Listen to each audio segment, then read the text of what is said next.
सड़कों पर संघर्ष कर रहे किसान और सदन में अपनी ताकत दिखा रहे हैं पहलवान। ये है कहानी किसान बिल की। सेंट्रल गवर्नमेंट ने एग्रीकल्चर सेक्टर में रिफॉर्म्स के लिए 3 बिल पेश किए, जिसमें से 2 लोकसभा और राज्यसभा दोनों में पास हो गए हैं। कुछ लोग इन बिल्स को, इन एग्रीकल्चरल बिल्स को हिस्टोरिकल स्टेप बता रहे हैं, 1991 के बाद सबसे बड़ा रिफॉर्म बता रहे हैं, तो कुछ लोग इसे किसानों के खिलाफ बहुत बड़ी साजिश। आखिर क्या है इन बिल्स में जिसके कारण लोगों में रिएक्शन इतना एक्सट्रीम हो रहा है, जहां पर ना सिर्फ पॉलिटिकल पार्टीज बल्कि किसान भी विरोध के लिए सड़कों पर उतर गए हैं। आइए इन वीडियो में इन सब चीजों के बारे में, इन एग्रीकल्चर बिल्स के बारे में बात करते हैं, इनके प्लसेस और माइनस पॉइंट्स के बारे में बात करते हैं और इस पर भी बात करते हैं कि क्या देश में एग्रीकल्चर सेक्टर में ऐसा भी कुछ हो रहा है जिसके बारे में बात किए जाने की जरूरत है, लेकिन इन बिल्स में वो बात नहीं हो रही। लेकिन उसके पहले एक छोटी सी बात यह समझ लेना जरूरी है कि आखिरकार अभी इस मोमेंट पर सेंट्रल गवर्नमेंट को इन बिल्स को इस तरह से पास करने की जरूरत क्यों पड़ी।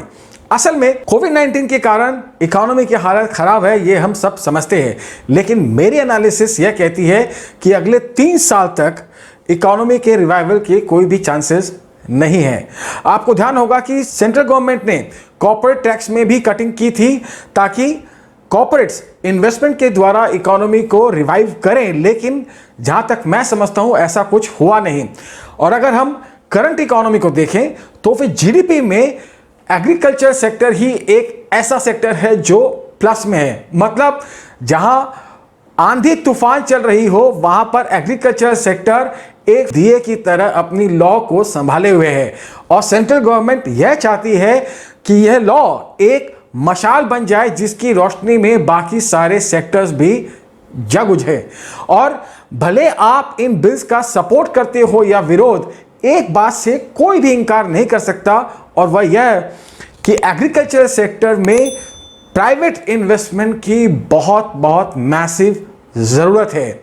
तो क्या इन बिल्स के द्वारा वह काम किया जा रहा है जिससे प्राइवेट सेक्टर का इन्वेस्टमेंट एग्रीकल्चर सेक्टर में आए और उससे बाकी इंडस्ट्रीज को भी एक बूस्ट मिले, या फिर कुछ ऐसा भी है जिसके बारे में हमें जानने की जरूरत है? जानने के लिए वीडियो को अंत तक देखते रहिएगा। इन दोनों ही एक्ट में काफी विवाद है और इनमें 2 वर्ड्स का काफी यूज किया गया है, एपीएमसी और एमएसपी। आखिर इन दोनों एक्ट्स में विवाद क्या है उसे समझने के लिए पहले इन दोनों वर्ड्स को समझ लेना जरूरी है। किसानों के हितों की सुरक्षा के लिए और प्राइस स्टेबिलिटी के लिए हर स्टेट एक कमेटी का निर्माण करता है, एग्रीकल्चरल प्रोड्यूस मार्केटिंग कमेटी, और यह कमेटी मंडियों का संचालन करती है। किसान अपनी फसल बेचने के लिए मंडी में जाता है, जहां पर बिचौलिए किसानों की फसल का मोल भाव करके उन्हें दाम देते हैं और बदले में उन्हें कमीशन मिलता है, और आढ़तिये इस फसल को फाइनल बायर्स को बेचते हैं। इंडिया में लगभग 2500 एपीएमसीज और 7000 मंडियां हैं। कहने को तो एपीएमसी में ऑक्शन के द्वारा प्राइस रिकवरी होती है, लेकिन असल में ऐसा होता नहीं है। बिचौलियों की एक कार्टेल होती है जो किसान को उनकी कीमत पर फसल बेचने के लिए मजबूर कर देती है। और इतना ही नहीं, एपीएमसीज मार्केट एरियाज भी डिसाइड करती है जो कि डिस्ट्रिक्ट या ब्लॉक लेवल पर होती है, और किसान अपनी प्रिस्क्राइब्ड मार्केट एरिया के बाहर जाकर के अपनी फसल नहीं बेच सकता। इन थियरी एपीएमसी अपनी सर्विसेज के लिए फीस चार्ज करती है, जो कि तेलंगाना में चावल के केस में 20% और पंजाब में गेहूं के केस में 15% तक पहुंच चुकी है। अब आप समझ सकते हैं कि एपीएमसी में मेंबरशिप के लिए पॉलिटिकल इन्फ्लुएंस कितना ज़रूरी होता है, और जब इनकी सर्विस फी पर अगर कोई अटैक हो तो वह मुद्दा पॉलिटिकली कितना सेंसिटिव हो सकता है। और अब आते हैं दूसरे टर्म एमएसपी यानी कि मिनिमम सपोर्ट प्राइस पर। अगर किसान को अपनी फसल की कीमत मंडी में ढंग से ना मिले तो इन थियोरी वह अपनी फसल गवर्नमेंट को बेच सकता है, गवर्नमेंट द्वारा प्री डिटरमिन्ड एक प्राइस पर, जिसे एमएसपी यानी कि मिनिमम सपोर्ट प्राइस कहा जाता है। वैसे कहने को तो यह मिनिमम सपोर्ट प्राइस 22 क्रॉप्स के लिए डिसाइडेड होता है, लेकिन असल में प्रोक्योरमेंट ज्यादातर सिर्फ व्हीट और राइस के लिए होता है, क्योंकि नेशनल फूड सिक्योरिटी एक्ट के अंदर पीडीएस में सिर्फ राइस और गेहूं ही ज़्यादातर यूज़ होते हैं और इसीलिए गवर्नमेंट प्रोक्योरमेंट ज़्यादातर इन दोनों फसलों में ही होता है। अब जो लोग इस एक्ट के फेवर में हैं, उनका यह कहना है कि इस एक्ट से किसानों का शोषण रुक जाएगा, क्योंकि वह अपनी फसल को किसी भी कीमत पर किसी भी बायर को बेच सकते हैं, तो वह अपने फसल के लिए बेस्ट बायर ढूंढने की कोशिश करेगा। बायर्स में कंपटीशन बढ़ेगा और इसके कारण किसानों की इनकम में इंक्रीमेंट होगा और किसान की लाइफ पहले से बेहतर होगी। वहीं दूसरी तरफ इस एक्ट के जो अगेंस्ट में हैं, उनका यह कहना है कि चूंकि मंडी में ट्रांजैक्शन पर टैक्स लगता है और मंडी के बाहर किसी भी ट्रांजैक्शन पर टैक्स नहीं लगेगा, तो धीरे धीरे मंडी में ट्रांजैक्शन कम होता जाएगा और एक दिन मंडी बंद हो जाएगी और इसके साथ ही जो सरकार एमएसपी पर फसलों को सपोर्ट देने का काम करती थी वह भी बंद हो जाएगा। और इस एक्ट के जो विरोध में है, उनका यह भी कहना है कि माना कि एपीएमसी में हजारों खामियां हैं, लेकिन सरकार को किसी तरह से कोशिश करनी चाहिए थी एपीएमसी में रिफॉर्म्स की, बजाय इसके कि इस एक्ट के द्वारा इनडायरेक्टली एपीएमसीज और मंडी को बंद करने की। वैसे मेरे ख्याल से गवर्नमेंट्स ने एपीएमसी में रिफॉर्म करने की काफ़ी कोशिश की है, लेकिन इनकी पावर इतनी ज़्यादा है, इस बात का अंदाज़ा आप इसी बात से लगा सकते हैं कि पिछले साल महाराष्ट्र गवर्नमेंट ने एपीएमसीज को दाल को एमएसपी पर खरीदने के लिए कहा था और जेल की धमकी देने के बावजूद बायर्स ने ऐसा करने से साफ मना कर दिया। इन लोगों का यह भी कहना है कि अगर सरकार वाकई में एमएसपी को सपोर्ट करना चाहती थी, तो इस एक्ट में यह क्यों नहीं कहा गया कि मंडी के बाहर अगर कोई भी ट्रांजैक्शन होगा तो वह एमएसपी पर ही होगा। अब यहाँ पर मैं 2015 में FCI food corporation of India की रीस्ट्रक्चरिंग पर जस्टिस शांता कुमार की एक रिपोर्ट आई थी, उसका जिक्र करना चाहूँगा। इस रिपोर्ट में एफसीआई में करप्शन के स्कोप पर बहुत कुछ कहा गया है, मतलब मार्केट रेट से 7-8 गुना सैलरी लेबर्स को दी जा रही है, एक महीने में 4 लाख की सैलरी मिल रही है, वगैरह वगैरह। मेरे ख्याल से यह रिपोर्ट काफ़ी इंटरेस्टिंग है और आपको ज़रूर पढ़नी चाहिए। इस रिपोर्ट का लिंक मैंने वीडियो के अंत में कमेंट सेक्शन में डाल दिया है। वैसे इस रिपोर्ट में यह भी कहा गया है कि सिर्फ 6% किसानों को एमएसपी पर बेचने का मौका मिलता है और वह भी अपनी फसल का लगभग 35%। वैसे इस रिपोर्ट के पब्लिश होने के बाद में इन नंबर्स में काफ़ी सुधार हुआ है। फाइनेंशियल एक्सप्रेस की इस रिपोर्ट के मुताबिक अब यह नंबर 6% से बढ़कर के मेरे ख्याल से 10 या 12% के आसपास पहुंच गया है, लेकिन फिर भी वह उस हद तक आज भी नहीं है कि मंडी के बाहर एमएसपी का सपोर्ट सबको मिल पाए। तो फिर यह क्यों कहा जा रहा है कि इस एक्ट के आने के बाद में सारे किसानों को एमएसपी का सपोर्ट मिलना ही चाहिए, जो कि आज भी नहीं हो रहा। सिर्फ 10% के आसपास लोगों को एमएसपी का बेनिफिट मिल रहा है।